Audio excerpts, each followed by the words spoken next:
Hello, hello, and welcome to Scatterbrained 3.0.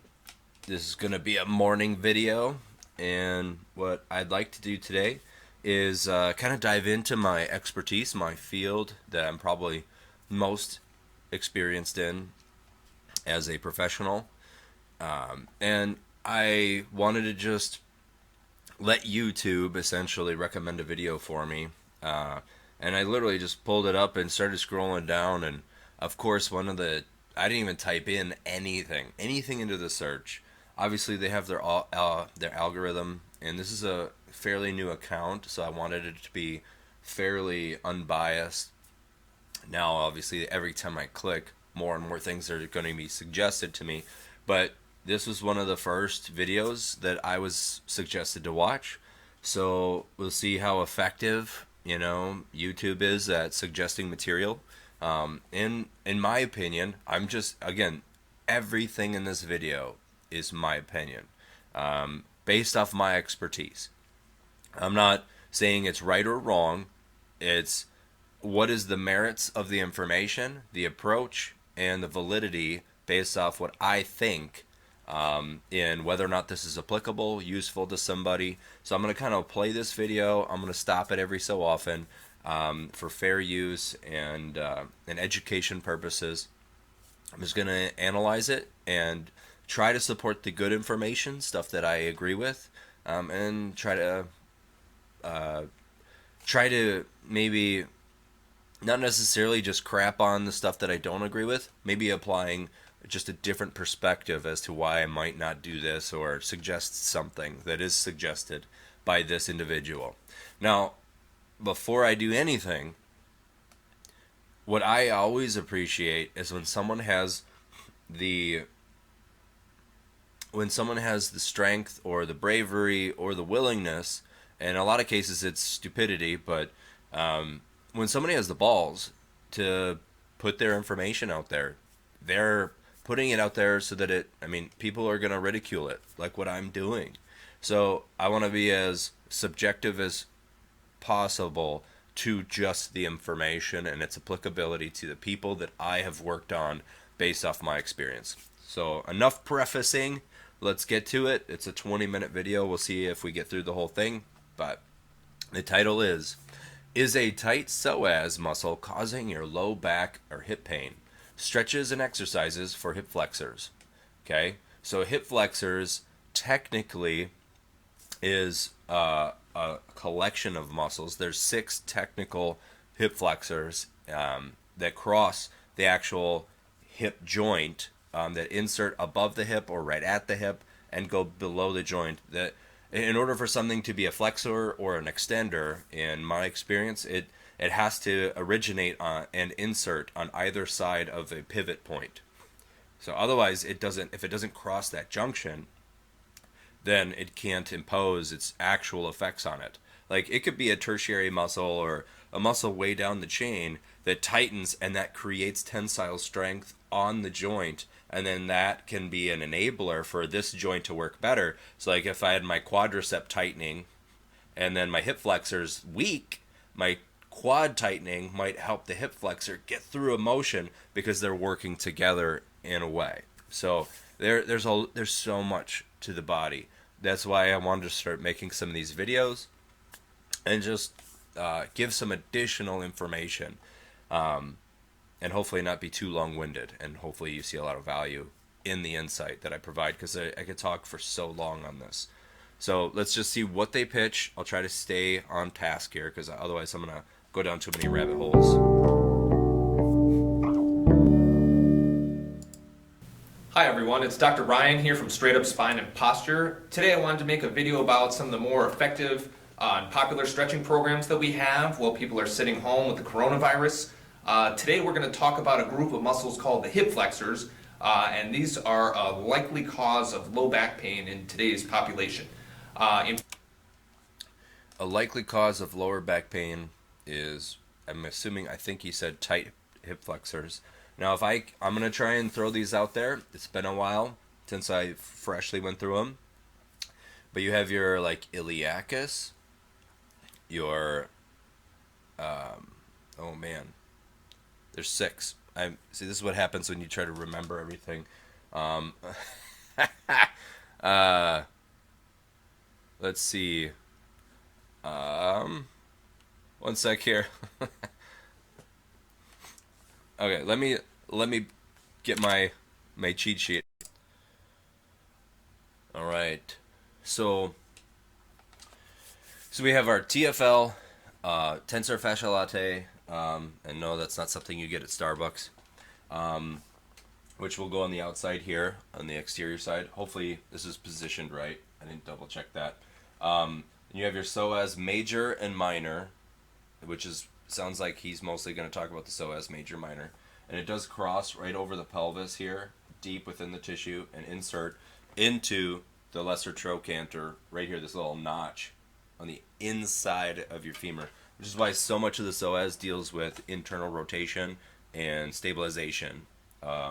It's a very important muscle in hip flexion that we pretty much almost never pay attention to, which is why this guy's probably bringing some attention to it, and it's probably going to help a lot of people, just the attention especially.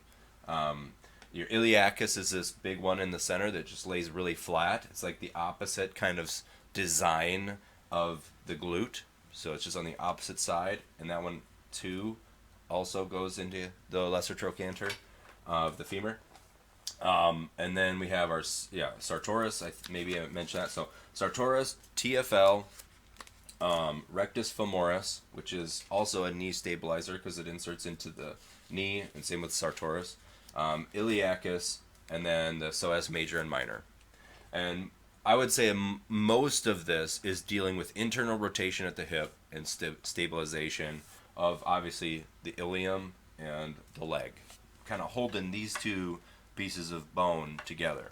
So those are all of the hip flexors. So when somebody just says hip flexor, there's 6. It's not just one. There's not one muscle that does this.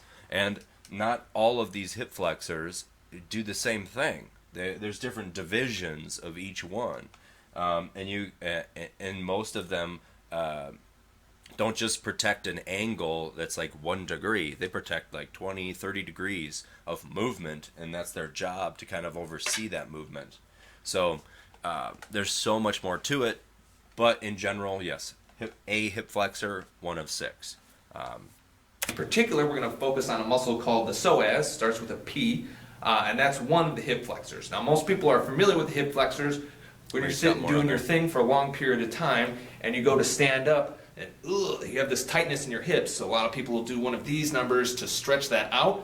That muscle that goes from the spine to the hips is called the hip flexor, in particular the psoas muscle. And so what it does is it flexes. That's 1 of 6. And they don't all go from the spine. That's just the psoas, major and minor. Or brings the hip to the thigh close to the spine. So it's a muscle that's deep. So even just that movement alone, there are a lot of muscles on the outside of the ilium that are pulling that leg up as well, not just the ones attached to the spine. The one attached to the spine, how many times have you felt this muscle? I guarantee you, I try to isolate this muscle for you, you'll have no idea how to flex it. And even just to try and engage it, you're going to be using your adductors. Most people use their adductors when they try to recruit their psoas.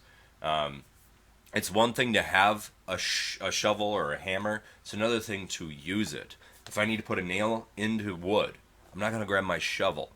So, and the problem we have is when there's an issue with this area, I need to put a nail into the wood, and I grab a shovel. Even if I have the hammer in my hand, it doesn't guarantee that I'm going to hit the nail. I might miss.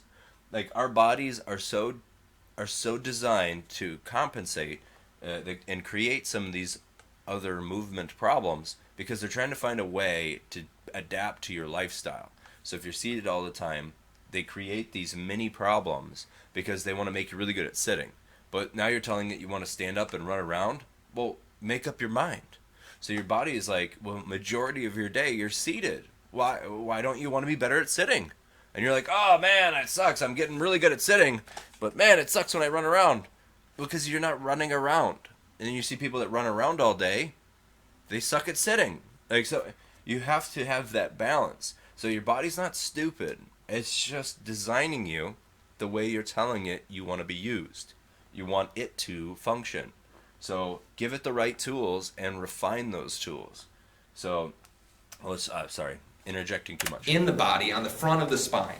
So it's underneath the abdominal muscles. And Mr. President, this is the toughest question I could possibly ask you. Tell me one good thing Joe Biden has done in office. And in front of the back muscles and in the thighs, deep in the groin. So it's a funky muscle that most people aren't familiar with unless you know it's there, how to stretch it out, how to strengthen it. It's not a very intuitive muscle. I won't talk about stretching today unless he really pushes it. I am not an anti-stretcher, but I'm definitely not a pro stretcher. I used to be the stretch master. I used to freaking know how to all these different mechanisms to bypass the Golgi tendon organ, which is this little receptor in your muscles that helps tell your body like how much tension's on the tissue to help it relax or to help you contract. So like bypassing these systems does and can yield a specific effect, but using the system more effectively, like personally I'm most interested in the exercises he's going to suggest versus the stretches. The stretches is just stress on tissue. Like if you stretch a steak, the steak's not going to heal better. It just won't. And like what I wasn't going to get into earlier, which maybe I have to, is that how we deal and how we treat muscles and our understanding of muscles is still evolving every day. And most people that are dealing with symptoms all the time don't understand all the intricacies that go into a problem. Like I might be a mechanic and I might know how to change oil really well, but I don't understand how this sensor back in the backside of the engine controls the oxygen that determines the flow based off of this temperature outside, and then I don't know this crap. I'm just changing the oil. I take a screw out and it drips down. And then if there's another issue, we have to have somebody who's specialized or knows that information to go and take care of that sensor or that issue deeper within the engine. There is way more to why your muscles hurt than just, this one's tight, stretch it out. We can deep dive into diet, like how your muscles get infused with the vitamins and minerals they need in every contraction, like how your muscles get the hydration they need. Like there's so much to this. So I want to hear more, and he's doing a good job of simplifying it. But sometimes I don't like. I think a lot of things are too simplified, or like the important content that still applies to what he's trying to talk about is there, but we don't talk about it because we're like, it'll be too much. It'll go over your head. So let's talk a little bit about how it's involved in back pain and why it's so common in today's Western culture, okay? Western culture. This is a drawing here, the front of the spine. So you've got the actual vertebra in the front, you got the hips, and then you got the leg bones, okay? So the psoas muscle starts on the front of the spine, it joins together with a funky muscle on there called the iliacus, and then it goes down to the leg. And again, it's responsible for bringing that leg up, bringing the thigh up towards the spine. So it really has three functions. When we sit, this muscle is turned off and it's short, so it's kind of over time it gets progressively shortened and also weak, which is a funky combination to have in a muscle. That muscle is short, so we got to stretch it, and it's weak, so we got to strengthen it. He was going really good there, but this short got to stretch it. Not necessarily wrong, in my opinion. Not necessarily right either. Just because something's short, you need to stretch it. Why? Just to lengthen it? Well, just lengthening it doesn't strengthen it. So, how did it get to the situation where it's shortened? A lack of use. So why don't we just use it and then skip the stretching? I don't know. So those are the two things we got to focus on. And what happens is when we're sitting for a long period of time, that muscle is going to be short and weak, And so when we go to stand up, it can't stretch out, so it kind of traps the hips. And this will force those low back muscles to fire up. So if you have really, really tight low back muscles that are on all the time, there's a lot of truth to that. I'll give them credit on that one. Sometimes they can just be fighting the psoas muscle. So if we stretch it out, a lot of times those low back muscles will chill out. The other thing that happens when this... Or exercise it. Get to the exercises, sir. You should start with exercises, and stretches are a last resort. If you're having so much tightness, so much tension, and you have a healthy system, when you implement a large amount of stress on a tissue, it can be an effective way to shut it off and get it to relax. It's not the chosen way, but it is an easy way to just follow the tension. Oh man, this is tight. I'm just gonna stretch it. It doesn't take a lot of intuition and a lot of high IQ to just do the opposite to try and stretch something. But it does take a little bit more, quite a bit more familiarity with the body to use it in a way that it was designed, and even to know that these tissues exist. Most people don't even know what a psoas is, what it does. Like 95+% of people you walk up to, they won't even know. So this occurs is when that muscle is so tight and the back muscle is so tight and they fight each other, is it can compress the discs and lead to disc herniations, or make disc herniations last a long time or kind of never heal. So we get those patients with chronic low back pain who have had it forever. This is a great muscle to focus. Lots of truth to that, and herniations are extremely difficult to get to. So if you've had a herniation, you've really been putting this off. So these intervertebral discs that go between every vertebrae they're designed to withstand insane amounts of pressure. But when you have one side, it's like if I have a tire, like I buy the best quality tire, and I might use the shit out of it all around, and it'll last me 60 to 80,000 miles. But if I only drive around a racetrack and it's only getting friction on the inside of the tire, well, it's going to wear down much faster because the friction isn't being spread out throughout, and the use of the vehicle isn't diverse. It's not going all over the place. And if I especially don't rotate the tires, where I put them in a different location so that wear can be evenly distributed, then I'm just going around in a circle, we're going to have faster wear. So when we get repetitive use injuries, which is essentially what most vertebrae, in my opinion, most vertebrae issues, if I understand the functionality, the mobility of the body, the biomechanics of it, I get repetitive use due to the same tasks every day. I change those tasks, I change the wear. But it's hard to identify that because we don't associate this task we've been doing for 10 years with the pain. We associate, well, and instead of like, every morning when I get in my car and get out of bed, I lay on my bed like this and I throw my arms behind my head and I arch my back. I don't associate that with my pain. It'll be the one time I go down, I dropped my pen, I'll pick that up, and then all of a sudden my back will lock up, and I'll be like, oh, man, my back is tight. Oh, it all happened when I had to pick up that pen. Almost nobody I've ever talked to that has a serious muscle problem has ever been able to associate it to the daily tasks they do all the time that accentuate and create the situation for your back to fail. So it's for some reason we're not programmed to pay attention to those factors. It's extremely rare to find someone, a client or patient or whatever, that's like, yeah, I do this thing every night I sleep like this. Because if you noticed it, you would probably do something about it and change it if you understood the association between that. But instead we just demonize, I'm never going to pick up a pencil like that again. I got to sit up straight and then squat and use my legs. Yeah, okay. Make your system more healthy, understand the inputs and the stimuli, and you will have far less issues.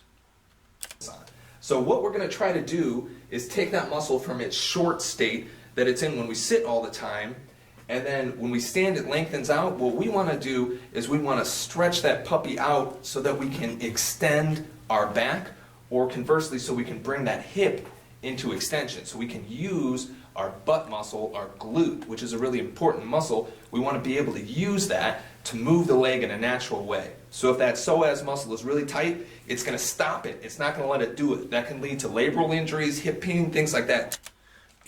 I like that he's introducing the glutes. And there's the glute, especially glute maximus, is like the primary, if not, I think it's one of the only hip extenders. It might be the only hip extender. I'd have to double check again. But all that tissue on the back, when you talk about antagonist muscles, the muscles that are opposing a movement, that is another sneaky way that our body is designed to help relax tissues that are tight naturally, completely naturally. Like if I'm going to lift my desk up, my biceps need to tighten and my forearms need to tighten to try and my shoulder and my chest, all of these things tighten to try to. Sorry, my special light went off. My daytime light. Who needs real daylight when you got these amazing gadgets, right? they replaced the sun. So if I was to curl this table, I'm going to tighten all of these muscles on the anterior part of my body. And weirdly enough, the ones on the posterior side do have to tighten as well. But they tighten to a specific tensile strength that allows for the stability of the joint. Because if these didn't tighten, there would be nothing to tighten against. There'd be nothing to create that stability behind. So like if I jump off the ground, but the ground doesn't resist my pressure into it, my feet would go right through the ground. So there's the different properties that exist in our world, the natural laws of our planet allow for resistance, that static tensile strength of the different materials, right?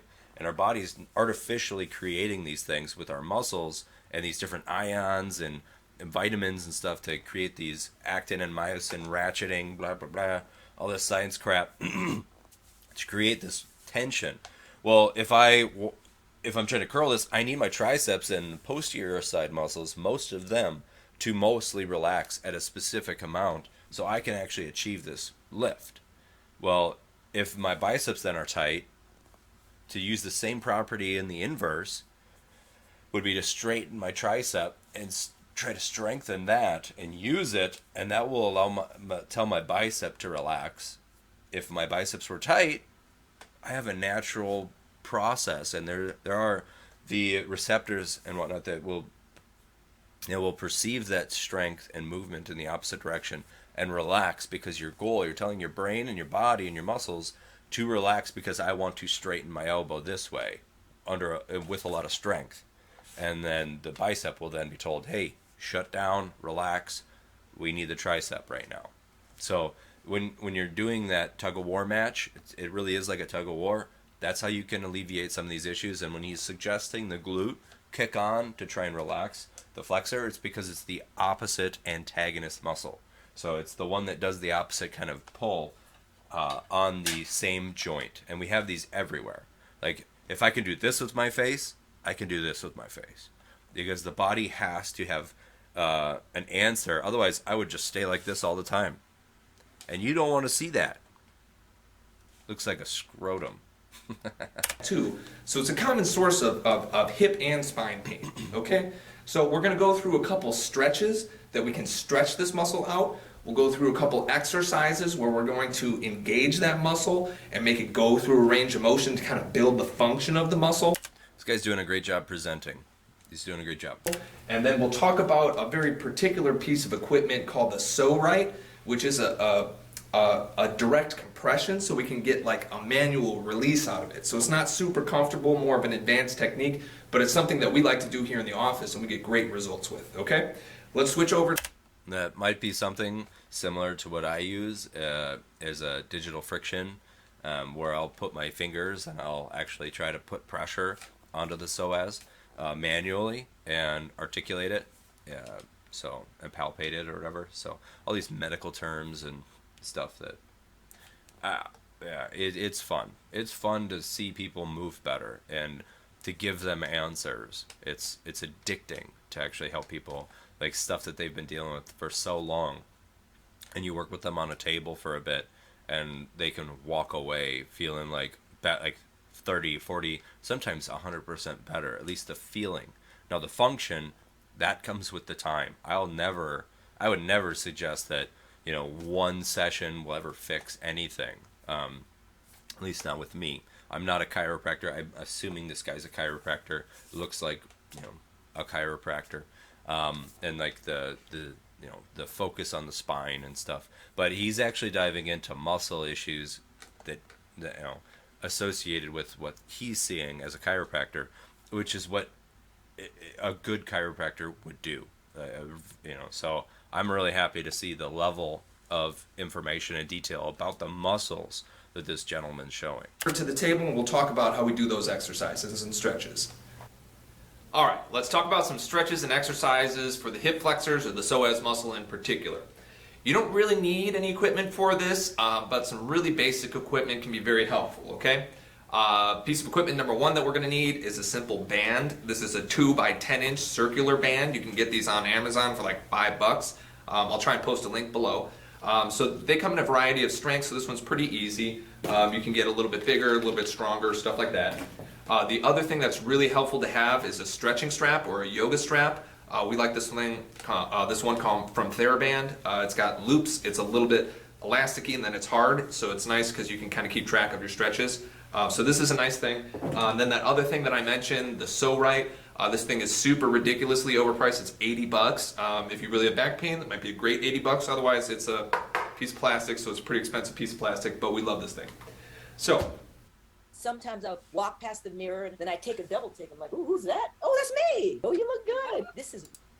the hip flexor, again, brings the thigh to... All right. I've never seen this so right before. I'm going to assume you lay on it, on your stomach, like a tennis ball. So I don't agree with this process because I want to see how he implements it, and it's because he's implementing it that he gets the results with the so right. I wouldn't suggest a piece of equipment without the ability to use it with the mechanisms that and the exercises that he's going to suggest. So hopefully he does that together. And the stretchy bands, I can't stand bands.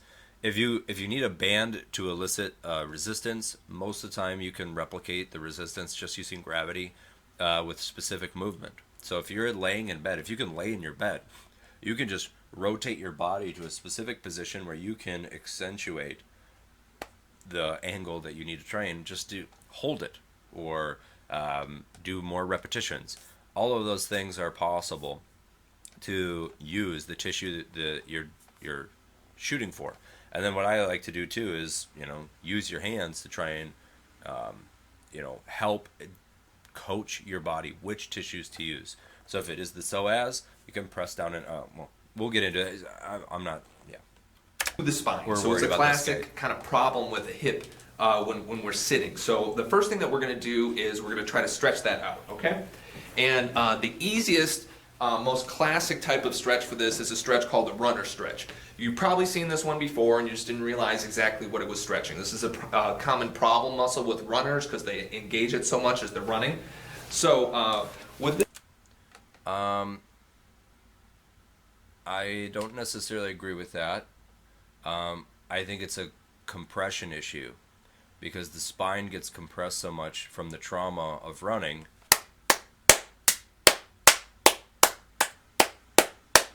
that these muscles then tighten up to try and absorb that force. I would say the symptom or the origin of a tight muscle in a runner, especially if it's the hips, isn't necessarily that because they just use them so much. They use all their muscles. When you run, you use all your muscles. All of them. Almost even your face when you're running. Like my neck has to stabilize every time. We're not designed to run on flat concrete or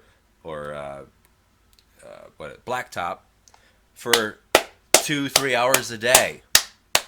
Who the hell thinks that we're designed for that?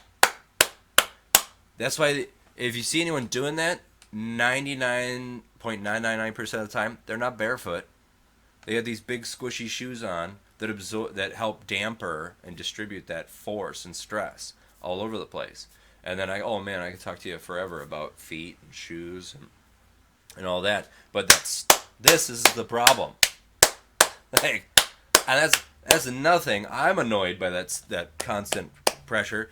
Your feet go through thousands of pounds of force, especially if you're booking it. So this muscle, what we're looking for is we're going to stand or we're going to kneel so that one knee is on the ground. I like his shoes though, Brooks. They're a decent brand. I've enjoyed them, but my feet are designed for shoes now. I've worn shoes my whole life, really bad shoes. So now I'm pretty much screwed. My ankle and my foot and my knees and my back have all been designed and they've modified based off the shoes. Now if we have kids, brand new kids in this world, and you don't do that, you have a potential to not necessarily force their body to adapt to shoes. Instead, we should have our shoes adapt to our bodies. But most people, we don't do that. We put shoes on the feet almost immediately as soon as a kid is born. As soon as they start walking, we slap a shoe on their foot, and then usually they're these flat clompers, and the foot's like, what the hell is this? It's making it actually harder to walk. But we do want to protect the feet, so the baby doesn't step on something or whatever. But then you give it a consistent surface to walk on for the most part. That kind of gives it might make things easier initially, but in the long run it can make for a litany of problems that humans normally wouldn't have. So.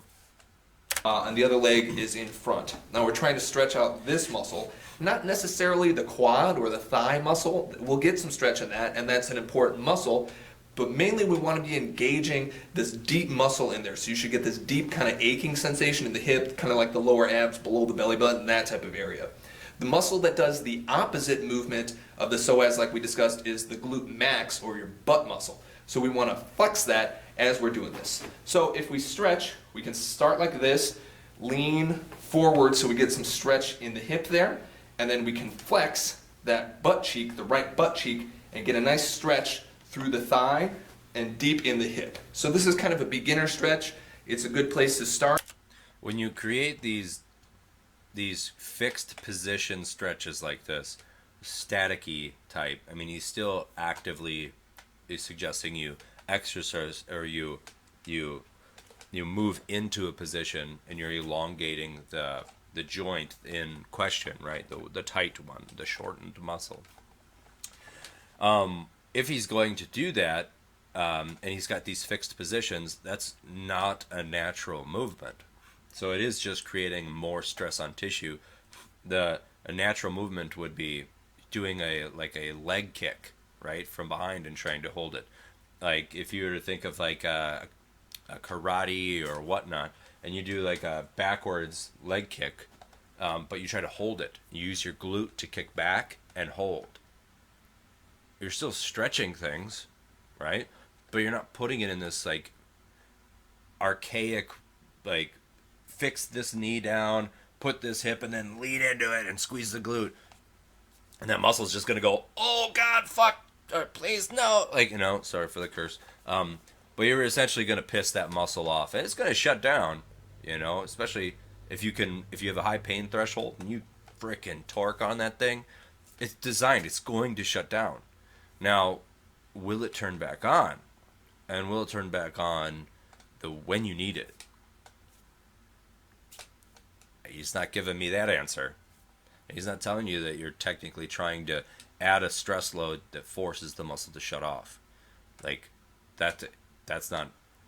If I'm going to suggest someone do something, I better know the consequences of the actual stress on the tissue, or at least know what the person's system might interpret that, how they might interpret that. I like to hold this for about 30 seconds per side, switch to the other side. Again, hold it for 30 seconds. Why? Why 30 seconds? Give us a little bit more. That's not over my head. Like 30 seconds has been shown in these studies on stretching to consistently activate this tissue or this response. There we go. Give me some of that. It just how you feel is one bit of information that can be useful and it can give us good scientific data, but what is the information? What's the research tell us? Why do you do some? Why are you suggesting it? And if it's so effective, why can't you replicate it in a study? Most stretching studies are not consistent, and they don't. They almost will never actually replicate that someone got stronger. They'll replicate that someone might feel or consistently be able to go a little bit further when they want to reach somewhere, but more range of motion without strength and stability is just weakness. It's more weakness. And I've never met anybody that I've worked with that needs more weakness. They need more well-distributed strength, because usually they got their go-to muscles that are strong, and then they have their muscles that are just not helping them. We need to find that, and then we balance them. So you're hoping that by stretching your hip that it will come back online and that the body will not compensate anymore, which is what never happens. If anything, you're going to tell the body to shut that muscle off. It's going to get angry. That muscle is going to say, hey, I'm really important. I need to get even tighter because you put all this stress on me. Man, I need to fight this weird stress. It doesn't know you're stretching. The muscle doesn't know. Your brain knows, but the actual system itself, it's like I can hammer a nail and then I can hammer a popsicle. The hammer doesn't know that I hammered a popsicle. It just knows that it hammered something. It's only designed to do the purpose that it was designed for. Like, doesn't mean I can't use it for other things, but it doesn't know the difference. Your muscle tissue, these sensors, they don't have eyeballs. They don't have little mini brains. They go, oh, this is just a stress from stretching. I just going to shut down now, and then I will never turn back on again. No, that's why he's got equipment here to continually, repetitively add this stress load, and then if you have a healthy system, you'll recover. But if you don't have a healthy system, you can cause way more damage, in my opinion. I do that about 3 times, so that's a classic easy runner stretch. Another basic stretch is one called a couch stretch, where you use the edge of a table or a couch, and pretty much we're going to lay one thigh flat and then extend into that so we get that big stretch through here. So what that would look like is being on the edge of something and just sit and relax, and we'll get that giggity stretch. I'm going to try and hurry up. I'm making this video too long. Injuries is a movement called the McKinsey exercise, a la a physiotherapist from New Zealand, Dr. Robin McKinsey. It's a great movement. We use this one pretty frequently with disc injuries, very popular with physical therapists. I always wanted things named after me. I still, to this day, have probably done a number of exercises in the gym that maybe got picked up somewhere at some point, and I never got credit. I'm sure they've been passed around. I used to spend way too much time working out and trying to find new exercises, and then now I'll see someone doing something, I'm like, there's no way. I mean, maybe somebody else thought of it, but there's just no way that person would know what that is, unless somebody else had taught it. And maybe it came, the cool thing would be is if it came from me somehow, like, and I didn't even know it. That would be so cool. Things like that. And what this is similar to a cobra pose. Cobra pose from yoga. We're going to lay flat. This one we're using our hands to press up. So we're using our pecs, so we're not doing a Superman. And we're just going to gently press up until we get a gentle stretch down the front of the spine. Some physiotherapist did this. This has been done by babies for millions of years. So, and I do this every time I do a push-up. So, not winning any award here, in my opinion. And I would much rather have someone do the Superman. I mean, he already told us to engage our glutes. Why wouldn't you want to engage your glute? A Superman engages the glutes really well. Psoas. We don't want to do this so hard we get anything pinchy. Again, we don't want to do it so hard we get anything pinchy. Well, talk about stress on intervertebral discs when you're arcing your back like that. We don't want anything pinchy. I mean, sometimes these descriptive words really are the best way to explain something. They can be, but I appreciate it. But I know he's way more educated than just the word pinchy. So. And then usually we'll just do repetitions of this where we hold for a little bit, kind of squeeze the butt cheek as we're getting in there. So Hey, he said it. He said we can it. drive those hips. And then you should also engage your hamstrings and even your gastroc or your soleus, your calf muscles. Like you should engage everything on the posterior chain, even your shoulders. See how his shoulders are up and kind of pushing towards his ears right now?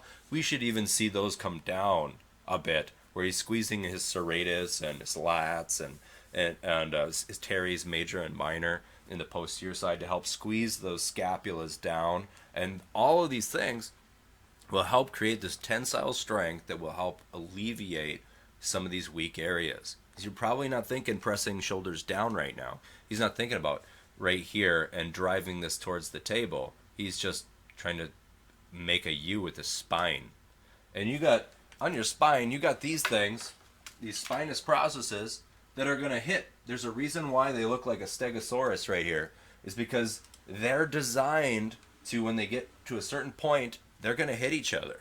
And there is some nerves and stuff sometimes that get in the way, but they're going to lock up, and there's a reason why they're thicker down here than anywhere else, and that's to prevent what he's trying to do right now. Because then we get the bulging of the anterior side of the lumbar spine. These intervertebral discs right here, you're going to get a herniation. So why would I want to exacerbate that with a stretch? Why not just do the Superman, and whatever my body can do, it will do, and it'll strengthen everything. Especially if you can focus in on the coccygeal fibers of your glute max. These little guys right here. You have your SI joint, your sacroiliac joint, and if you can engage these fibers, practicing the Superman would be way more, in my opinion, way more effective. And you, again, me coaching someone to do the Superman while they're doing this, I can help coach them where they need to contract and why.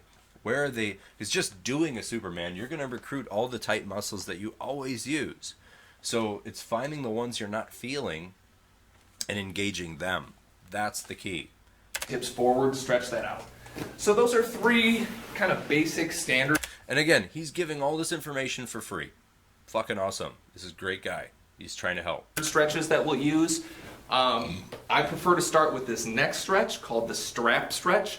So this, in my opinion, is a good intermediate stretch where you can get an actual release of both the quadricep muscle, the rectus femoris, but also deep in there, the hip flexors.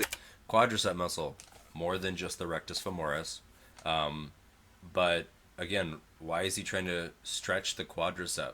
It's not, he talked about the hip flexor. So the quadricep is not a hip flexor. It's a knee extender. So there are muscles that do insert into the top of the hip that are the quadricep, so part of the quads. So I mean, we just go right to the knee extenders in my cheat sheets. I mean, we got vastus medialis, we got vastus lateralis, of course, and then we'll have, and obviously there's divisions of each of these in the vastus intermedius, and then there's articularis genu as well. And the reason why it's called the quad, because of the four muscles, technically there's three that are the knee extenders, is you have that rectus femoris and even sartorius. But the sartorius is a better hip flexor than a knee extender.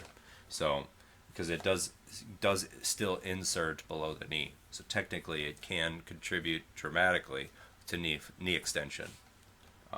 Just, it's not the best at it by any means. So, oh, my kids have been coloring on this guy. This is Creepy Steve. The iliacus, stuff like that. So for that one, it's very helpful to have the stretching strap. You could literally use a belt though, kind of throw it around your foot and pull it up. And what we want to do is we want to take that strap. So I'm going to fast forward through some of these because they're really just the same thing, different way of doing it. They're virtually the same stress, trying to extend the hip complex and adding additional stress and load. I don't necessarily suggest that this is the answer. It's just a way to deal with symptoms. If you want to deal with symptoms, so far most of the things he's done are dealing with symptoms. They're not dealing with root causes. But if you get, I mean, this is free information. Try it. It's not going to rip your muscle off, but by no means in any of my experience have I suggested a stretch like this as being an actual solution for a problem, because it'd be like me trying, again, it's like it's using the very thing that's causing the problem, but in a specific way to cause the problem to go away, because we're overloading the system. Because our muscles are not like rubber bands. They just are not. They do have a certain amount of stretch to them that they allow for, but then they tear. So all of these stretches are just, you're maxing the load on the tissue, and you're hoping it just shuts off, and when it reboots, that it works. We're going to put it around our legs. The quads, we're getting some stretch in there. It's like torture. What I like to do is... Can you guess which one of these foods is killing your testosterone? Oh, which is one? It eggs, flax. All of it. Pull a little bit of tension onto that quad so that we're getting a nice quad stretch. And then from there, I'm going to take my right hip and I'm going to drive it down into the surface of the table or the floor. And I'm going to squeeze my right butt cheek so that I'm driving my hip in. See? He's driving. I love the word drive is a great word in mobility. So he wants to drive his hip down into the mat. How do you do that? You use your extenders of your hip, the posterior side. So he's going to actually use his hamstring. He's got himself into this goofy position to try and maximize it. So by doing that, he can relax his hip flexors because he's pulling on this. And he can relax his hamstring, which a lot of times will cramp up or cause someone some pain because they're going to try and hold their foot up, and he doesn't want to crank on his arm. So it's just an easier way of doing kind of the runner stretch. But then he can engage his glutes better by taking some of those, essentially lessening the number of orders that his brain is giving his muscles. If I tell someone to do 20 different things all at once, it's overwhelming and it's almost impossible for the average person to do it. So giving you one specific task. So you get into this goofy position, but then you're driving your hips down. It simplifies it. So as much as it's not, in my opinion, not worth it, it is something that would probably be effective. So, but effective in solving the problem, I wouldn't do it, but I wouldn't stop somebody from doing it. This is better than it looks. In there. And you can keep your body up on your elbows like this, or you can lay your body flat. If you've got back issues, sometimes it's easier to lay it flat so that we don't get too much hyperextension of the back. Otherwise, it's okay to keep it up like this. And then we're going to build that tension until it's really strong. And then you can just hold it like this. So this is a nice stretch. Pull on the foot so you can relax your hamstrings and your lower back, and then drive your hip down. Stop there. Don't pull on it so hard that you're stretching your quad. That's not the point. You squeeze your hips down, squeeze your glutes and your lower back. You're going to be sitting pretty. And do that in a very gentle way. Sometimes when you overload the system like this, you end up adding so much stress to the hip in general. You're just going to have different, like right now he's worried about tight hip flexors, right? Or hip flexor, but the hip flexor complex, the Psoas. He's just trying to alleviate that tension. Well, by doing a lot of this stuff and adding all of these stresses, the stress has to go somewhere. So he might be trying to force this to shut down, but look at how he's creating. Essentially, he's creating a U out of your body and telling you like, oh, see how this relaxes that. Well, what's to say that he's not creating a new problem? Like, say you had no problems, you had no pain, and you just saw someone doing this. you think you would just jump on the floor and start doing this? No, you're trying to run away from pain. You're like, I'm getting so much pain in my lower back, I'll do anything. So I'm going to get into this fucking U shape and just hope it goes away. And then you start doing all this crap. Just use your body better. Do a Superman. But then you make sure you meet with somebody that knows how to tell you how to do it effectively. Meet with a muscle expert. And then the rest of the issues will more than likely go away if your issue really is a tight psoas. I rarely see a tight psoas as the problem. I see an inactive psoas, one that we don't know how to recruit, as the problem. And the results of that, the symptoms of that we're not recruiting it effectively when we need it. Not that it's shortened. A muscle doesn't just get shorter. Like this point, again, I'm going to fight that because this point and these points didn't all of a sudden go from there to now your femur's up here. No, it atrophied and it weakened. We could just stick with that. Atrophied meaning it's not hypertrophying. It's not getting bigger. It's getting smaller. Not in length, but in thickness and strength. Like it's like a bodybuilder that's been working out for 10 years. You can see he's hypertrophied his muscle. He's got a lot of muscle that's building. There's a lot of tensile strength when you build all these tissues on top of each other. They then lengthen. Technically, the outer fibers are a lot further away and can generate more because you've told your body, I need more and more tension, and more and more tension, more and more tension. So it grows to adapt to that demand. These guys didn't get shorter, they got smaller. Stretch, if you're keeping that right. Other than, again, the very outside surfaces, technically you could say, so like if this to here, and we're measuring the very outside, these are minuscule changes. So technically, is that length shorter? You could say, the distance maybe is shorter because it's now, instead of going out and around because the muscle is so thick, it doesn't have as much length, and then it shortens, and it's a straighter line to the 2 points. Sure, we'll just say that. I just think it's not as accurate as just saying it's atrophied and it's thinner or smaller, not shorter. Butt cheek, the glute engaged. You should get that stretch in the front of the thigh. You can hold this for up to 2 minutes per side. Rotate, do the other one. You can Again, why? do it a few times if you want. So it's a big, strong muscle. Some patients can get a heck of a lot more than me. Otherwise, this is what we're looking for. We want to work that knee off the table so that we're using our hips to extend that knee. Good. Get the knee off the table. Essentially a Superman. Or a hyper extension where you're doing leg raises but with your butt.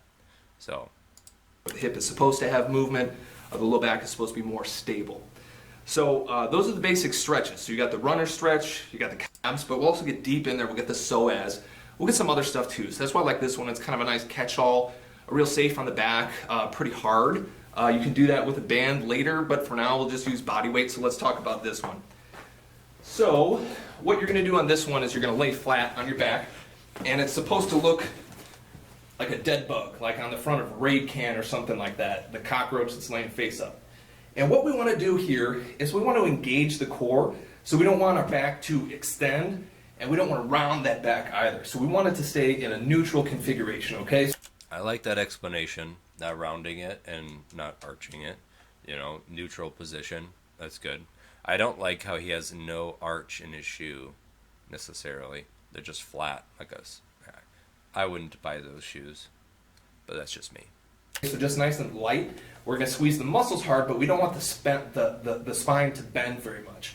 We're going to try to keep the knees straight up and down so that they're not down and they're not too far up. Why? There's like no whys in this, other than a generic, and maybe that's why it's good. It's a very intro, basic level. So try and keep them like that. We want the shin bones to be out front, and then we don't want the legs to be rotated in too much, out or in too much. We want to keep them straight. We're going to put the arms right up in the air. We're going to kind of engage the core, and then slowly we're going to extend one leg out. You can bring it all the way flat if you're comfortable with that. Otherwise, I recommend starting about a 45-degree angle until you get the hang of this and feel nice and stable. And then we'll just test each side. Same with the arms. And then the actual exercise is doing one leg and the opposite arm. And what it looks like is we would extend it out, hold this for about 5 seconds, nice and stable, bring it back in, and then do the opposite. And we just alternate these. And I do this usually as a timer. So we want to hold for about 5 seconds. You can do a little bit longer. So this is a very basic and very big, what I said earlier about just using gravity. You don't need to do all these like crazy, torture methods essentially to try and get your psoas to relax. He's actually doing something that's causing it to try and activate it. A very basic movement using these different angles and positionings so that you can visually reference it. There's a couple of changes I would make on this movement, but it's fairly straightforward. You're engaging all the hip flexors when you do this, and in fact, some people will have cramping in their hip flexor, but he already smashed them and stretched them to shit. So of course they're not going to cramp up, unless you're dehydrated and you're mineral deficient and your system's shot. You'll probably still get cramping in your hips even when doing this. You'll be like, it's because I didn't stretch enough.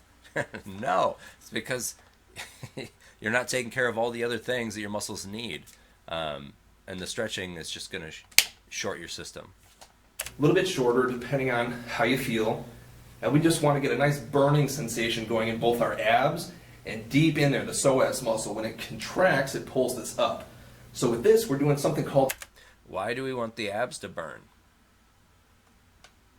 And technically, if our goal really is to stimulate the psoas, why wouldn't I want a posterior pelvic tilt while laying on the table? Why wouldn't I want my spine to flatten? Because that would essentially require the psoas to help tighten that to a degree. I guess technically, depending on the resistance, it doesn't help engage because it will pull those anterior vertebrals. But depending on how you position your leg, that's one way to naturally get the psoas to relax is by having the spine push backwards more and flattening it on the table. I don't see why you'd just want it neutral. If you're just trying to give it a basic exercise, I guess I could see an that. eccentric exercise where we're lengthening that muscle as it's under load. So this is like a funky way to kind of stretch it and make it stronger at the same time. So it's a nice way to build, we call that function. So we'll get more of a general muscle function going here. And a nice and... Yeah, that's true. That's good. You could throw it isometric at it. But yeah, the eccentric phase of contraction with control, that's if you have a healthy system.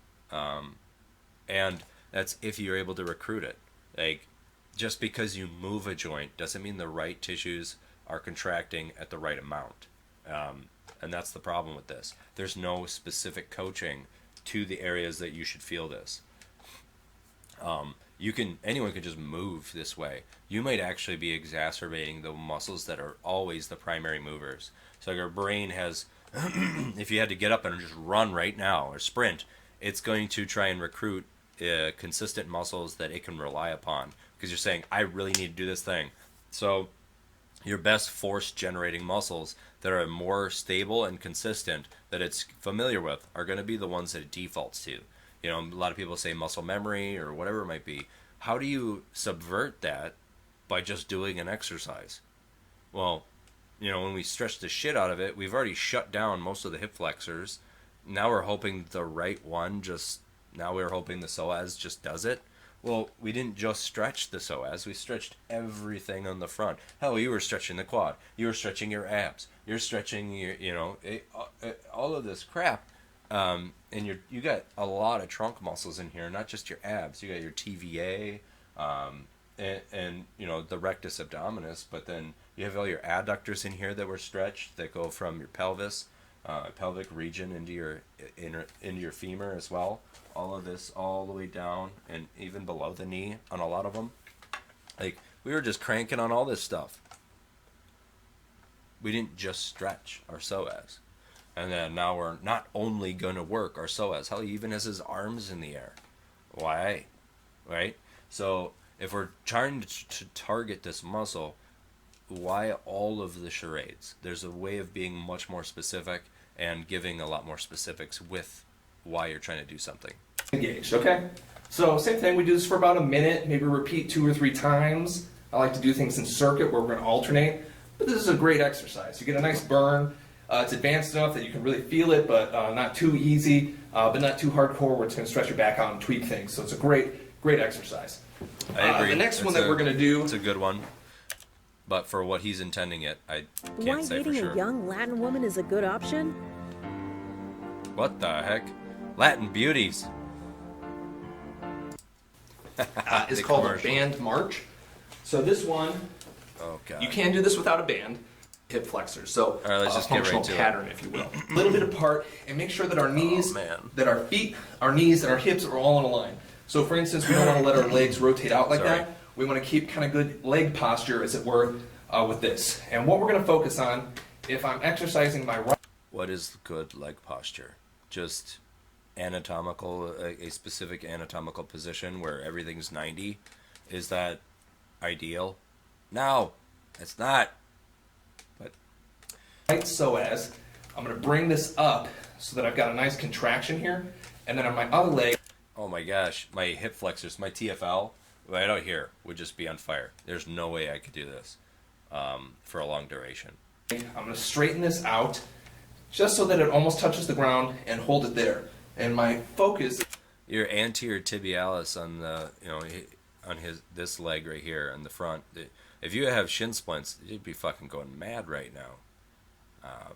And then, well, I don't know, this hip flexor would start to snap. I would not suggest this one. If you have a healthy system, give it a shot. I personally cannot imagine this working well. I'd have to apply it. I'd have to see. And I'd have to use a lot of coaching to make this effective and helping people orientate where they're contracting. Like what you recruit actively and what you recruit just by hoping is another thing. There's efferent, afferent signals. So like you step off a curb and hit the ground, right? And you weren't ready for that.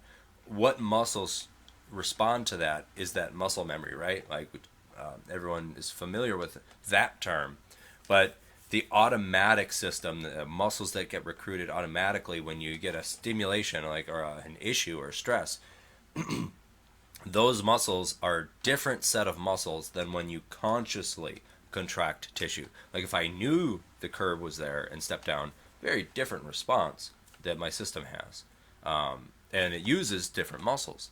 So it's important to figure out as a practitioner now, I like to figure out what are the ones that are automatically coming on, what does the system naturally default to, and what does the person think they're using, but they're actually using is something else. Majority of the time when we have muscle issues, everyone has compensatory patterns. I just want to see what those are, and then we get to play with them. And I can potentially input a new list of muscles that someone can consciously control, but I got to show them where those are and what they are and what it should feel like in a healthy system. And that's why I usually always preach all of the things that help your system and your muscles be healthy. Like, what do you need to make a neurotransmitter? Like, what kind of ingredients does that take? What kind of energy is clean energy for your body? What vitamins and minerals will that translate into? Well, if our food is getting poorer and our sleep and stress is getting poorer, why would we have a super awesome functioning system then? We're not able to give it any of the things that it needs to function optimally. It would make no sense. Like, to build a house with just nails, you wouldn't expect an amazing product. Now, maybe one person out of a million would wow you and you'd have this amazing house made of nails that would function and do everything you'd ever want. Chances of that are next to zero. So, it's on this right psoas, so I'm getting a nice contraction there. Now, after we've held this for about 10 seconds, we're going to remain holding this, bring the other leg up until this one's all the way up. Now our focus is on the... When whenever information seems arbitrary and there's no specificity or reason given for it, about 10 seconds. It's just that. It's arbitrary. Unless you give me a reason for why does this muscle fatigue at 10 seconds? What if I'm using a heavier band? What if I'm using no band? Is it still 10 seconds? Or is it 20 seconds then? Like, the timing is an extremely important bit of information that should play a factor in fatigue or stress or rest. You know, like, do you rest for 10 seconds? What do you do if you're cramping up right now? A lot of those are going to be more limiting factors than getting my Psoas to suddenly start working better. You know, like, I need a little bit more of the why. Why did you pick 10? If it is just arbitrary number, if it can fluctuate from 2 seconds to 20 seconds, or maybe the goal is to get up to 20 seconds before it really burns. Is that a sign of a healthier Psoas? That might be a great way to frame that. I don't know. I try and understand why if there's information that is given and specificity, that has to play a role into the why. The left psoas. So I'm squeezing this, I'm bringing it up as far as we can, I'm holding that, I'm going to straighten out the right leg, and now I want to get to this contraption and see if he really does just lay on it. You should get a little bit of stretch on. This would be a great one. Bridges, one of the most underutilized exercises, one of the easiest exercises to do, but if you can do them right, really squeezing your calves, your hamstrings, and your glutes effectively, and keeping your abs contracted, fantastic exercise and movement, especially once you get better and better at them, and you can still squeeze those shoulders down, so like you're pressing your shoulders this way, not this way or this way. Like, obviously the ground is going to push them the way it wants to, but if you can squeeze them downward towards your hips, you're going to get so much alleviation of issues from sitting by doing this movement. Fantastic movement. Bravo, sir. On the front, if the psoas is tight, and you'll feel some good activation in the glutes. Okay, these are a pretty easy exercise, so once you've done these, you can do these pretty much forever. But in general, I like to do sets of about 15 to 30. Once you get pretty good at it, at the beginning you might only be able to do 10. And just nice and slow, we're just going to squeeze that glute, get a good activation. And we want to do enough of these until we get pretty much a burn going on in the muscle. Love it. Love it. See, he said about 15 to 20 or 15 to 30, but then he said you want to feel the burn. That is specific to a response. So, like, that's giving someone the why. Like, I want to do these until I feel a thing, a sensation. That is much better coaching, so that we have a specific amount of, like, a goal we're going for. Because that burn is the byproduct, the toxins of the muscles actually working. It's a very good way to say, if you want to feel a burn in your glutes. You know, now if it's a burn because of a neuron getting impinged and firing, like that, not so pleasant. But the actual causality is from the toxins from using tissue. That's a good burn to have. Yeah, especially when our goal is to improve the strength of tissues. It's a natural thing to happen. And it's something you need to get used to and familiar with. In a lot of ways, I truly believe that mitochondria, that's the primary source of energy in our muscle cells that help use carbohydrate energy for fuel. The mitochondria in our muscle cells thrive in acidic environments, and whether or not lactic acid is actually acidic, it's really not that acidic. It's almost neutral. The environment, the hydrogen that gets cleaved off when we use carbohydrates for fuel is extremely acidic, and that environment invites more development of mitochondria in the cells, which is better for that anaerobic threshold, even aerobic threshold, and the anaerobic threshold will get better as well because our body will store more of that energy. Getting way too nerdy, but very good. So you can do these, as many as you need to. More advanced things, we can add some bands to make it harder, some weights. No need. Then we would do the band march, again about a minute. And the patients do those 2 to 3 times per week. You're familiar with that. So some posture. All right, show me as a the chiropractor, device. I can get in and work these muscles directly, so I can put your hand on it, stretch it out. Super I like that. uncomfortable, but it works really well. Yep. So this is a way that you can kind of do it at your own pace. Again, it's super overpriced. Not going to deny that. I don't make these things, but there's only one on the market that works really well, and that's this one. So what this thing is, it's a hard plastic block, and you can put this on your stomach. If your belly button is here and your hip bone starts here, it goes right between there. So you can put the peak, and we're going to lay on it. Now, there are issues with, like, there are physiological and health issues that can come from, like, different, like, if you have a colostomy bag, or if you have a lot, you would know not, hopefully you would know not to do some of these things, because this is a substantial amount of pressure to put inside your abdomen, and you have a lot of nerves. Your digestive tract supposedly has more nerves than the rest of your body. So, like, the concentration of nerves in your trunk, inside with your organs, you have a ton of nerves in there. The only reason why I see that here, or understand that that might be valid, is when I had appendicitis or a blocked intestine. I've had both. I couldn't think. There was so much nerve stimulation. I was in so much pain. I literally was looking at knives, trying to consider cutting and operating on myself to find the pain. I could not believe how much pain I was in. So don't just mash your guts. Don't just smash your abdomen, would be my suggestion. Make sure you use this appropriately and you control the stress that is okay for your system. And make sure you don't have any underlying issues before you start adding and smashing this pressure into your abdomen. And then we're going to stretch it out. So I'll show you how this works. So what you're going to do is you're going to put this on a flat surface. You're going to find that spot and just relax onto this. So this isn't for everyone. If you've got an aortic aneurysm. There we go. He's doing it. You should do that before you tell someone to buy this fucking thing. Like an aortic aneurysm. Yeah, you shouldn't be smashing your fucking aorta, because these major veins and arteries run right along the spine, like the nerves.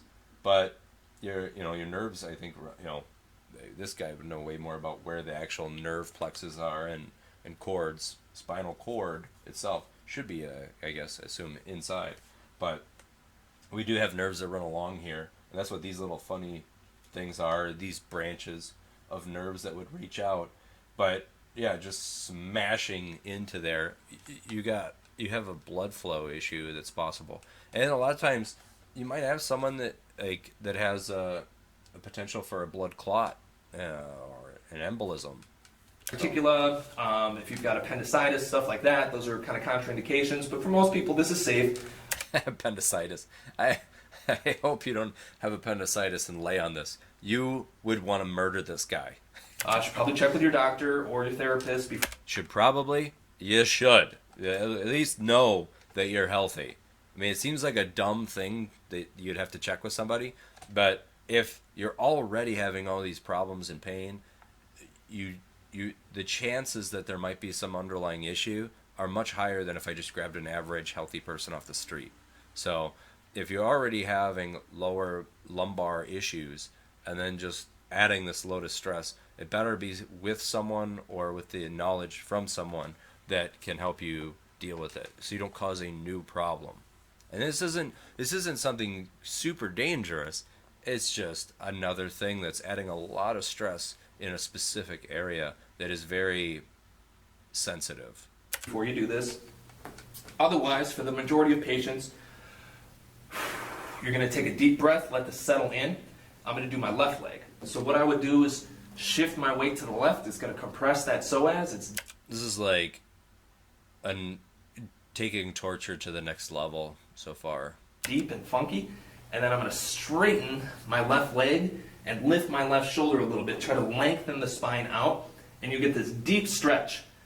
You can do some breath work. And the reason why he's doing that is so he can sink those knobs deeper into the spine and hit the psoas.